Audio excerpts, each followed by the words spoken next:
المجالس شی و عجیبه واقعیا لیکي عزت منه د رمضان حواله سره دا واقعیا لیکي چې یہ مجوسیو ایک وقت مسلمان و مجوسیون دا مختلط اختلاط سره استدل یعنی یو بل سره ګاونډون استدل بیا مجوسیو د اغزی خروق کو و میاشت رمضان و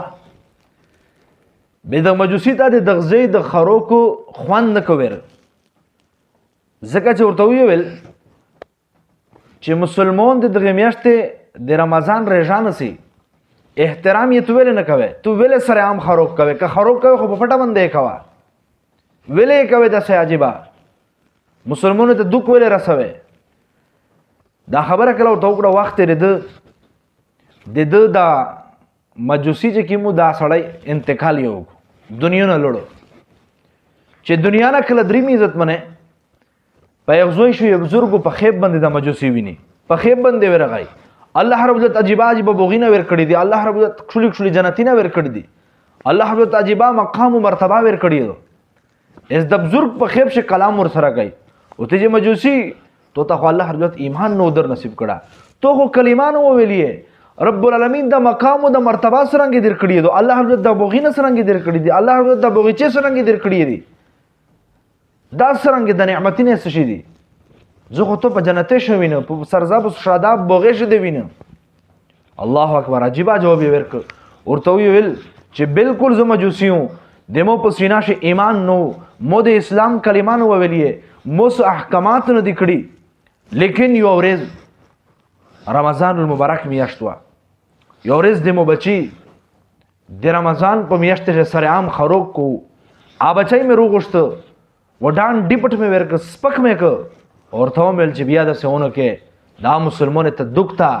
مسلمان په دغه میاشت چې خروکینه نه کوي چوک نه کوي رجالری امساک کوي الله رب العزت ته د مو د بچیس په کول په وجه د رمضان د میاشت د احترام په وجه چې مو بچیس پکړاو رب العالمین ته دمر خوند ورک الله ته دې مر مزا ور کړه چې کله مو ته مرګ تل مرګ په وخت الله عزت مو ته د اسلام کلمار نصیب الله عزت منه دمر عظیمه میاشت مشتو سره کړی دو بیا پته نه لګی چې دغه میاشت شوم مشتو سه شم دیوی او که دنیا نه وتلی وی دغه میاشت شي عزت منه مشتو سه عبادت تزیر ور کی الله رسول فرمای اولها رحمت دغه میاشت اولینی الله سورزه دا د رحمت تی و اوسطها مغفرة و دا مینځنیه دا د مغفرت او د بخشش ورزه دی و اخرها عتق من النار و دا اخری لا سورې د جهنم نه د ازودولی دی عزت منه د ماحل اسلام ورینه خوينده مینده مشتو سه الله رب العزت نه پدغه میاشت شه د الله رب العزت نه درجات حاصل کی د الله رضامندی حاصل کی الله دین ته ور نږدې شي د الله رب العزت نه رحمتینه خپل زونه دي پورا حصول کی د الله نه مغفرت وغوړي بخشش وغوړي او د جهنم دیر نه عزت ولا وغوړي الله دې مشتو استعمال کولو توفیق نصیب فرمای واخر دعوانا ان الحمد لله